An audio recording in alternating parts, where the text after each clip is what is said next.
Welcome to Daily Dose Radio, a 5-minute devotional podcast studying the Psalms verse by verse. Broadcast from the ever-beautiful Sharonville, Ohio, on the sunny side of Cincinnati.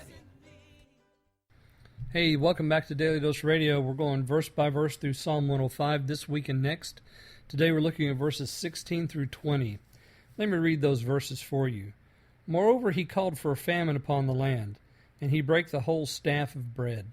He sent a man before them, even Joseph, who was sold for a servant, whose feet they hurt with fetters.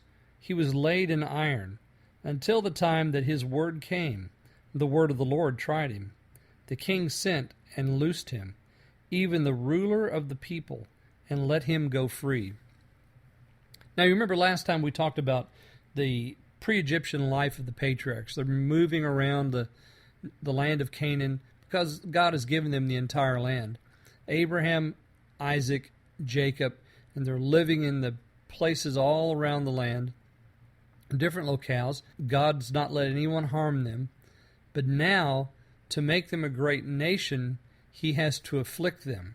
So he calls for a famine. And you remember the famine. It's in Joseph's story. If we go back to the end of the book of Genesis and look at the story of Joseph, it begins with Joseph being sold into slavery and a famine being on the land. He sent a man before them, even Joseph, who was sold for a servant. Notice, he sent a man before them. So Joseph goes in as the agent of God to prepare the way for the rest of Israel to come down. That is, Jacob and his brethren and all their issue to come into the land of Egypt. Notice 18, whose feet they hurt with fetters. He was laid in iron until the time that his word came. The word of the Lord tried him. So Joseph knew that God had sent him there, but he only knew it after the afflictions. He only knew it after the trials. He confesses to his brethren that God has done this to save lives. He sent me ahead of you to save life. How would you like that to be your story?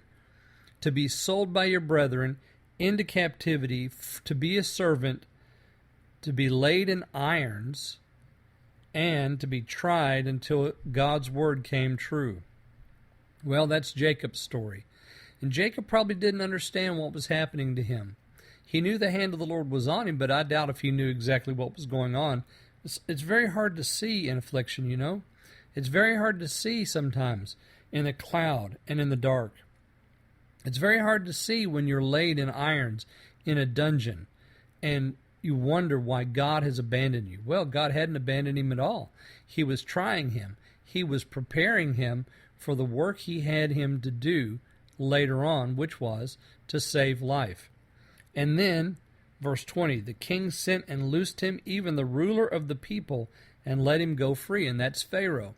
Pharaoh is the only one who can pardon Joseph from the crime that he had been put in prison for. And of course, he wasn't in prison because he had committed a crime, but because he'd been lied about. So a crime had been committed against him, and yet he's paying the penalty for it. All of that happens during that period of affliction when the word of the Lord is trying Joseph. He's in the prison. He's in the prison house. He's listening to the dreams, you remember, the butler and the baker, and he's interpreting the dreams. And all of that is working to set up the moment when the king needs an interpreter.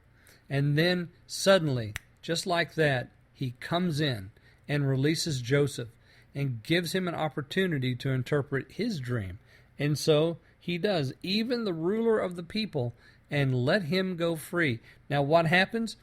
We have the second half of Joseph's story recorded for us in 21 through 24, and we'll do that tomorrow on Daily Dose Radio. But I would encourage you, if you have an opportunity, go back and read Joseph's story and just look at the way in which God works with him through this time of affliction.